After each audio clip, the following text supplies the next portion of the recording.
Assalamualaikum teman-teman, perkenalkan nama saya Elvina Ratnapaluti.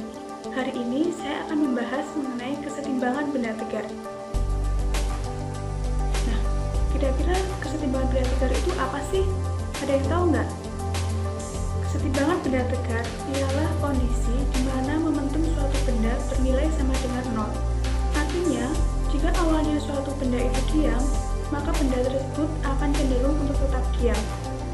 Nah, syarat kesetimbangan benda tegar adalah yang pertama, jika pada sebuah benda bekerja satu gaya F, syarat setimbangnya yaitu pada garis kerja gaya F itu harus diberi gaya F aksen yang besarnya sama dengan gaya F, tetapi arahnya berlawanan. Yang kedua, jika pada benda bekerja gaya-gaya yang terletak pada suatu bidang datar dan garis kerjanya melalui satu titik, syarat setimbangnya yaitu yang pertama, gaya resultannya harus sama dengan 0.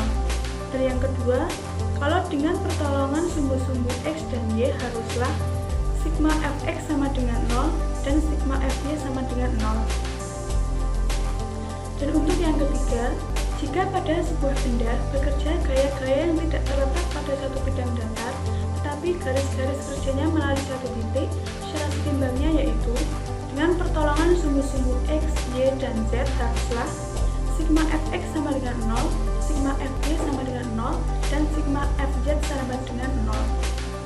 Dan yang keempat, jika pada sebuah benda bekerja gaya-gaya yang tidak terletak pada satu bidang datar, tetapi garis-garis kerjanya juga tidak melalui satu titik, maka syarat setimbangnya yaitu dengan pertolongan sumbu-sumbu X dan Y haruslah sigma Fx sama dengan 0, sigma Fy sama dengan 0, dan sigma lambda sama dengan 0.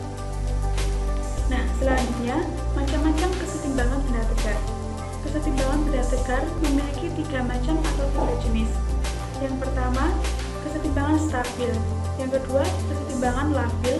Dan yang ketiga, kesetimbangan indiferen. Yang pertama, kesetimbangan stabil atau mantap.